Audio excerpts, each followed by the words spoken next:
Okay, now look at the next set. अपन को given है Aman has come to the market with ₹100. If he buys 5 kg cabbage and 4 kg of potato, he will have ₹20 left. Or else, if he buys 4 kg of cabbage and 5 kg of onion, he will have ₹7 left. The per kg prices of cabbage, onion, and potato, they are positive integers in rupees, and any type of these vegetables can only be purchased in positive integer kg or none at all. तो यहाँ पे अपन को given है कि अमन के पास 100 रुपये लेके वो मार्केट जाता है और 5 kg कैबेज और 4 kg पोटैटो लेता है तो उसके 20 रुपये बचते हैं. 4 किलो कैबेज और 5 किलो ऑनियन लेता है तो उसके 7 रुपये बचते हैं. ठीक है, और पर KG prices cabbage, onion, potato का पॉजिटिव इंटीजर है. तो प्राइजेस आपके क्या है? पॉजिटिव इंटीजर है. और any type of these vegetable can only B purchase in positive integer KG. और आप परचेज भी जो अमन कर सकता है, या तो कुछ भी नहीं परचेज करेगा, या फिर अगर कुछ भी परचेज करेगा तो वो पॉजिटिव इंटीजर केजी परचेज करेगा. ठीक है, नाउ कुछ दो क्वेश्चंस हैं. Aman decides to buy only onion in whatever maximum quantity possible in positive integer KG with the money he has come to the market with. How much money will he be left with after the purchase? एक ये question है. दूसरा, Aman decides to buy only onion and potato both in positive integer KG in such a way that the money left with him after the purchase will be insufficient to buy a full kg of either of the two vegetables. If all such permissible combination of purchases are equally likely, what is the probability that Aman buys more onion than potato? तो ये अपने दो question है, इनको अपन को answer देना है on the basis of the direction. ठीक है, तो इसको अपन डिस्कस करते हैं. तो सबसे पहले तो यहाँ पे अपन को पता है कि 100 रुपीज थे, 5 kg कैबेज और 4 kg पोटैटोस. तो अपन यहाँ पे जो कैबेज है और जो पोटैटो है और जो अनियन है, उसकी प्राइस अपन अज्यूम कर लेते हैं. लेट्स से कैबेज की price X rupees per KG है. ठीक है, पोटैटो की Y और अनियन की Z. तो ये मैंने रुपीस पर केजी में प्राइस अज्यूम कर ली. ठीक है, तो ये जो प्राइस है ये अपन रुपीस पर केजी पे अज्यूम कर रहे हैं. तो अपन को फर्स्ट इंफॉर्मेशन दी है कि 5 kg कैबेज परचेज किया. तो एक कैबेज 1 किलो कितने का है? X रुपीस का. तो 5 kg कितने का होगा? दैट इज 5X रुपीस का. ठीक है, 4 kg पोटैटो, तो पोटैटो कितने का है? Y रुपीस पर केजी का. तो 4 kg पोटैटो कितने हो? 4Y. टोटल कॉस्ट हो गई. अब उसके पास 20 रुपये बचते हैं. 20 रुपये बच रहे हैं, 100 रुपये लेके गया था, 20 रुपये बच रहे हैं. तो मतलब उसने ये टोटल कितना स्पेंड किया है? 80 रुपीज, क्योंकि 20 रुपये बचे थे. तो मतलब 5 kg कैबेज और 4 kg पोटैटो लेने के बाद 80 रुपीज बचे. नेक्स्ट कंडीशन, 4 kg कैबेज लेके, तो 4 kg कैबेज लेके और 5 kg अनियन लेके, दैट इज 5 kg अनियन, तो दैट इज 5Z. ठीक है, that is 5Z equal to कितने रुपए बचते हैं? 5 kg अनियन, 4 kg कैबेज लेता है तो 7 रुपये बचते हैं. मतलब ये टोटल कॉस्ट है 93, क्योंकि 7 रुपये बचते हैं 100 रुपये में से. तो 100 - 7 इज 93. ठीक है, अब अपन को क्या चाहिए कि अपन को अपना पूरा क्वेश्चन में टारगेट ही यही है कि अपन को कैबेज, पोटैटो और अनियन की प्राइस मिले. ये जो प्राइस है मैंने आपको बता दिया, अपन ने रुपीस पर केजी पे अज्यूम किया है. ठीक है, तो इसको पहले सॉल्व करते हैं अपन, और Y और Z की जो पॉसिबल वैल्यू हो सकती है वो देख लेते हैं. तो इसमें अपन एलिमिनेशन कर सकते हैं. तो यहाँ पे आप 4 से मल्टीप्लाई कर देना, यहाँ पे आप 5 से मल्टीप्लाई कर देना, तो ये तो कैंसिल हो जाएंगे. 4 4 सा 16Y बचेगा, 16Y इक्वल टू 80. ठीक है, और यहाँ पे आपका बचेगा 5 5 सा 25Z, 25Z, और ये 4 8 सा, सॉरी ये हो जाएगा आपका 4 4 सा 16Y, और ये 4 × 8 32, दैट इज 320. एंड ये 5 5 सा 25 एंड 5 × 93, 5 9 सा 450 प्लस 15, सो दैट इज 465. ठीक है, इसको आप माइनस कर दोगे, 25Z - 16Y, 25Z - 16Y that is equal to 465 minus 320। तो 465 में से 300 हटा दो, आपका 265, 265 में से सॉरी 165, 165 में से 20 हटा दो, तो ये आपका बचेगा 145। ठीक है, अब 25z minus 16y equal to 145 आपकी लीनियर इक्वेशन बन रही है और इससे आपको z और y निकालना है। तो इसको अपन देखें कि ये जो 25z है माइनस 16y इक्वल टू 145, तो अगर मैं यहाँ से z की वैल्यू बनाऊँ तो क्या बनेगी 145 प्लस 16y डिवाइडेड बाय 25। ठीक है, अब इसमें जब आप इसको, जो आपने अलजेब्रा पढ़ी है कैट में, तो आपने स्पेशल इक्वेशंस पढ़ा होगा। ठीक है, स्पेशल इक्वेशंस के कॉन्सेप्ट को अप्लाई करके, स्पेशल इक्वेशंस के कॉन्सेप्ट को अप्लाई करके आप मिनिमम वैल्यू y और z की निकाल सकते हो कि y क्या हो जिससे z इंटीजर हो, क्योंकि y और z दोनों पॉजिटिव इंटीजर हैं। ठीक है, तो जब आप इसको सॉल्व करोगे तो ये आपका 16 वन ज़ा 16 1 पे तो जाएगा नहीं, इसमें अगर अपन देखें 45 145 को अगर अपन ब्रेक करते हैं तो ये होगा 125 प्लस 20। ठीक है, और 16y को मैं लिख सकता हूँ 25y माइनस 9y। ठीक है, तो डिवाइडेड बाय 25। तो ये मैंने क्या कर दिया, इसको ब्रेक कर दिया 25 के मल्टीपल पर, 16y को लिख दिया 25 माइनस 9। अब आप ये वाला पार्ट देख रहे हो, ये डिविजिबल है 25 से, ये वाला पार्ट डिविजिबल है 25 से। 20 माइनस 9y और देखना है कब डिविजिबल होगा। 20 माइनस 9y डिविजिबल कब होगा, किससे, 25 से। तो y की वैल्यू आप क्या रख सकते हो, पॉजिटिव इंटीजर है तो y 1 रखोगे, 9 वन ज़ा 9, 20 माइनस 9 आपका हो गया 11, तो 11 तो डिवाइड होगा नहीं, ऐसे आपको मिनिमम वैल्यू क्या रखनी होगी। तो 9 4 ज़ा 36, तो 4 बचेगा, सॉरी 36 माइनस 16 बचेगा, तो नहीं होगा डिवाइड। 9 5 ज़ा 45 लेते हो आप, 45 माइनस 20 25, तो ये डिविजिबल हो जाएगा। मतलब y की वैल्यू 9 पे, सॉरी y की वैल्यू 5 पे आपका ये पार्ट डिविजिबल है 25 से। तो आपकी जो मिनिमम पॉजिटिव इंटीजर वैल्यू है वो है 5। तो आप 5 वैल्यू रखोगे तो ये पूरा डिविजिबल है, तो अब अपन इसको हटा देते हैं। ये तरीका है आपको क्लियर रखना है कि आप इससे एक ब्रेक करके भी आप इंटीजर वैल्यू पता कर सकते हो y की। तो इसको अपन हटा देते हैं। अब अपन को y तो मिल गया कि y 5 है, तो y जब अपना 5 है तो अब अपन को देखना है कि y अगर 5 है तो z क्या होगा। तो y अपना 5 है, तो यहाँ से आप इसी इक्वेशन को सॉल्व करके z भी पता कर सकते हो, है ना। ये सब तो अपना काम हो गया है। अब y की वैल्यू 5 रख दो आप, क्योंकि y equal to 5 valid value है। 16 इंटू 5 80 हो जाएगा, 25 z 80 उधर चला जाएगा 140 और 80, तो ये हो जाएगा 225। ठीक है, तो z की वैल्यू आपकी आ जाएगी 225 बाय 25, तो ये आ जाएगा आपका 9, है ना। तो 225 बाई 25 9, तो मतलब मेरे को मेरे को y मिल गया 5, y अपने पास है 5 और z है अपने पास 9। ठीक है, तो जब y और z है तो x भी मिल ही जाएगा अपन को। बट अब दूसरा पॉइंट ये है कि क्या ये वैल्यू 5 के बाद भी हो सकती है, क्या 5 के बाद और z जो है 5 और 9 से ज़्यादा हो सकते हैं क्या। देखो एक चीज़ आपको एक और पॉइंट सोचना है कि अगर अपन यहाँ पे देखें कि जो Z9 है, ठीक है, तो 5 9 ज़ा 45। अब यहाँ पे अपन पहले x की वैल्यू निकालते हैं।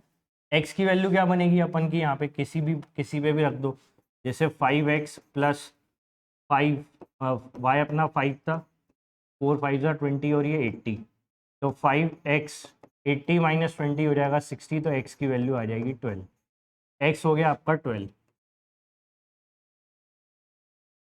ठीक है, ये 12 हो गया, y 5 है, z 9 है। तो अब आप ये देखो इसके बाद की कोई वैल्यू पॉसिबल है क्या, इसके बाद की कोई वैल्यू पॉसिबल है। देखो आपने लीनियर इक्वेशन पढ़ा है, 25z minus 16y equal to 145 आपकी इक्वेशन है। तो 25z minus 16y equal to 145 आपकी इक्वेशन है। आपके पास ऑलरेडी एक सॉल्यूशन है, y की वैल्यू क्या है, y की वैल्यू आपकी 5 है। ठीक है, ये अपन ने देखा था। तो y आपका एक 5 सॉल्यूशन है और z तब कितना है 9। अब अपन को पता है नेक्स्ट सॉल्यूशन कैसे ऑब्टेन करते हैं, तो 5 में अपन 25 ऐड कर देंगे तो ये हो जाएगा 30। आप 9 में 16 ऐड करोगे y का कोफिशिएंट, तो 16 प्लस 9 हो जाएगा 25। ठीक है, तो क्या z की वैल्यू 25 और y की वैल्यू 30 हो सकती है, वो देखना है अपन को। तो देखो यहाँ पे क्या दिया था कि अगर z 25 होता तो उसने जब 5 kg अनियन लिया है तो 5 इंटू 25 क्या होता, 125। ये तो 100 रुपए से ऊपर की वैल्यू हो गई, लेके तो वो 100 रुपए निकला था, ठीक है। तो ये वाली वैल्यू पॉसिबल नहीं है, दो it is satisfying the equation, but it is not possible because the maximum limit of amount is 100 rupees. तो इसलिए अपन यहाँ पे इसको डिस्कार्ड कर देंगे। तो मतलब अपने पास एक ही यूनिक कॉम्बिनेशन है 1259 का। ये स्टूडेंट्स का डाउट होता है कि इसके आगे क्यों नहीं हो सकता, y और z की और कौन सी वैल्यू क्यों नहीं हो सकती, वो डिपेंड है इसकी लिमिट पे कितना वो स्पेंड कर रहा है, ठीक है। तो अपन का अब ये सब हो गया, z आ गया, x आ गया, y आ गया। अब अपन क्वेश्चन सॉल्व करते हैं, ठीक है। इसको मैं हटा देता हूँ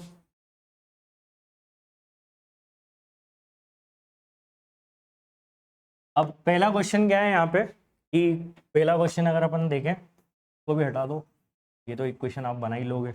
अब पहला क्वेश्चन क्या है, पहला क्वेश्चन है Aman decides to buy only onion in whatever maximum quantity possible. ज्यादा से ज्यादा उसको ऑनियन खरीदना है with the money he has come to the market. कितने रुपए के साथ आया था वो, 100 रुपए के साथ, और उसको अनियन खरीदना है मैक्सिमम से मैक्सिमम। और जो भी परचेस है वो पॉजिटिव इंटीजर है, अपन ने देखा था। How much money will he be left with after the purchase. तो भाई अनियन का प्राइस है 9, ठीक है, तो वो मैक्सिमम कितना खरीद सकता है। तो 9 के हिसाब से अगर 100 रुपए है उसके पास, ठीक है, तो डिवाइड बाय 9 करते हैं तो 9 11 सा 99 होता है, मतलब 11 किलो वो ऑनियन ले सकता है। तो 11 किलो अगर ऑनियन लेता है 11 किलो अगर वो ऑनियन लेता है तो उसके पास सिर्फ कितने रुपए बचेंगे, 100 रुपए लेके आया था, 9 रुपए रेट है अनियन का, तो 9 इंटू 11 इज 99, तो 1 रुपया बचेगा। तो आंसर इज ऑप्शन सी, ठीक है। तो बस इतना इजी क्वेश्चन है, बट आपको ये ध्यान रखना है कि ये चीज़ें आपकी अच्छी हों और क्लियर हो। नाउ नेक्स्ट है Aman decides to buy only onion and potato both in positive integer KG in such a way that the money left with him after the purchase will be insufficient to buy a full KG of either of the two vegetables. अब क्या है कि अमन ने decide किया कि onion and potato ही लेगा, purchase क्या करना है उसको, उसको अनियन और पोटैटो ही परचेज करना है, क्वांटिटी की बात हो रही है। और प्राइस क्या है अनियन और पोटैटो का, 9 और 5, ये भी अपन को दिख रहा है। और जो भी परचेज करना है that is in positive integer KG purchase करना है in such a way that money left with him after the purchase will be insufficient to buy full KG of either of these two vegetable. तो जो भी purchase करेगा इन दोनों को, onion और potato को, जब भी परचेज करेगा तो उसके पास जो अमाउंट बचना चाहिए वो इनसफिशिएंट होना चाहिए और कुछ परचेज करने पे, और क्वांटिटी परचेज करने पे, काय की, अनियन की और पोटैटो की। तो if all such permissible combinations of purchase, तो जितने भी कॉम्बिनेशन परचेज के पॉसिबल हैं with the 100 rupees amount considering the cost of onion and potato, जितने भी कॉम्बिनेशन बन सकते हैं satisfying this particular condition, onion and potato ही लेना है। And they are, if they are equally likely, सारे कॉम्बिनेशन अगर इक्वली लाइकली हैं तो क्या प्रोबेबिलिटी है कि उसने अनियन जो है पोटैटो से ज़्यादा खरीदे, अनियन की क्वांटिटी पोटैटो से ज़्यादा है, उसकी प्रोबेबिलिटी पूछी है, ठीक है। ये अपन को क्वेश्चन बोला है। अब इसमें अपन क्या करेंगे, इसमें अपन ये कर सकते हैं कि भाई देखो, सबसे पहले उसके पास कितने रुपए हैं, 100 रुपये, तो 9 रुपये का अनियन है, तो 9 इंटू 10 आपका क्या हो जाएगा, 90, और 9 इंटू 11 क्या हो जाएगा, 99। तो 99 रुपीज़ में तो उसके बाद 1 रुपया बचेगा, 1 रुपये से फिर पोटैटो नहीं आएगा, पोटैटो कितने का है, 5 रुपये का। तो वो क्या कर सकता है, मैक्सिमम 9, अपना 9 10 ज़ा 90, मतलब 10 किलो अनियन ले सकता है, 10 kg अनियन ले ले, 9 10 ज़ा 90, तो 90 रुपये खर्च हो गए। अब कितने बचे, 10 रुपये, 10 रुपये में पोटैटो का प्राइस 5 रुपये किलो है, तो 2 पोटैटो ले लेगा। तो यहाँ पे अनियन पोटैटो से ज़्यादा है, तो एक ये कॉम्बिनेशन वैलिड है, ठीक है। नेक्स्ट क्या हो सकता है, अपन ने अभी क्या करा, 9 10 ज़ा 90 करा, अब आप 9 9 ज़ा करो 81, 9 किलो जो है अनियन ले ले वो, तो 9 9 ज़ा 81 हो जाएगा, ठीक है। अब 81 के बाद कितने रुपए बचे, 19 रुपये, 19 रुपये में 5 रुपये के हिसाब से मैक्सिमम पोटैटो कितने आ सकते हैं, तो 5 3 ज़ा 15, ठीक है, 5 3 ज़ा 15, तो 4 रुपये बचेंगे, लेकिन क्या होगा कि 3 किलो पोटैटो आ जाएंगे, तो ये भी वैलिड है। अब नेक्स्ट हो सकता है 9 इंटू 8, 8 किलो ऑनियन ले ले, 9 8 ज़ा 72, 72 के बाद 100 रुपये में कितने रुपये बचे, 28, 28 में आप 5 से डिवाइड कर दो, 5 5 ज़ा 25, 3 अपना 5 5 ज़ा 5 ले सकता है वो पोटैटो, तो ये भी वैलिड है, इसमें अनियन पोटैटो से ज़्यादा है।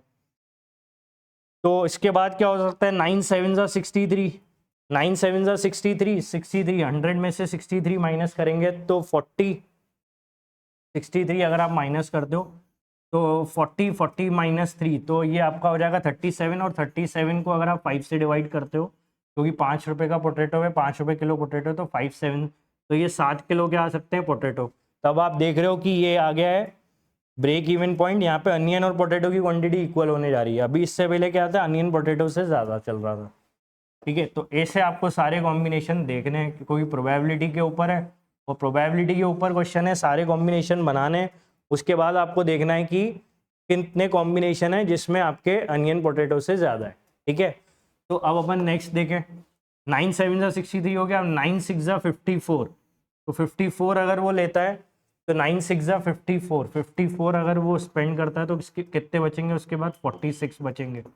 46, और 46 को 5 से डिवाइड करोगे तो 9 किलो उसके पास क्या आ जाएंगे, पोटैटो। अब आप देख रहे हो कि अब पोटैटो क्या हो रहा है, अनियन से ज़्यादा होता जा रहा है।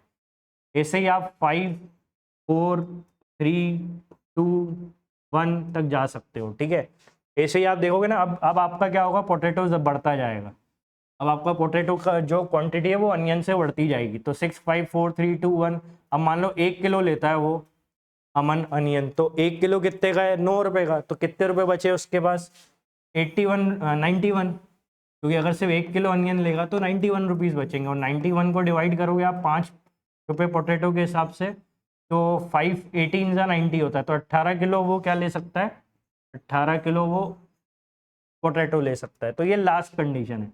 और इन सब में क्या है, ये सब जो कॉम्बिनेशंस हैं, ये सब जो कॉम्बिनेशंस है, इसमें क्या है, पोटैटो जो है वो अनियन से ज़्यादा है। इस वाले कॉम्बिनेशन में पोटैटो जो है वो अनियन से ज़्यादा है। ठीक है, और इस वाले कंडीशन में यहाँ पे इन तीन में क्या है, अनियन पोटैटो से ज़्यादा है। और क्वेश्चन क्या बोल रहा है, कंडीशन क्या चाहिए, अमन बाइज मोर अनियन देन पोटैटो, उसकी प्रोबेबिलिटी। तो ये सारे कॉम्बिनेशन तो आपको दिख गए, कितने कॉम्बिनेशन हो सकते हैं वो आपने देख लिया।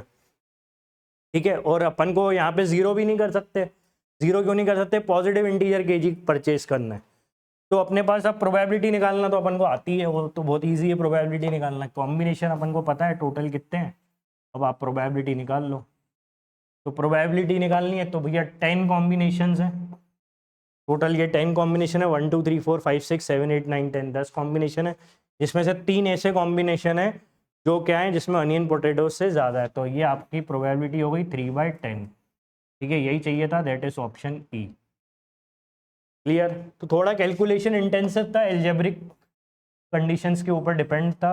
इक्वेशंस, आपने एल्जेब्रिक इक्वेशंस पढ़ी है जो हमने सेशंस में कराई है अपनी क्लासेस में, अगर वो आपका अच्छा है तो आप ये बना लेते सेट। ठीक है, I hope you got this. Okay.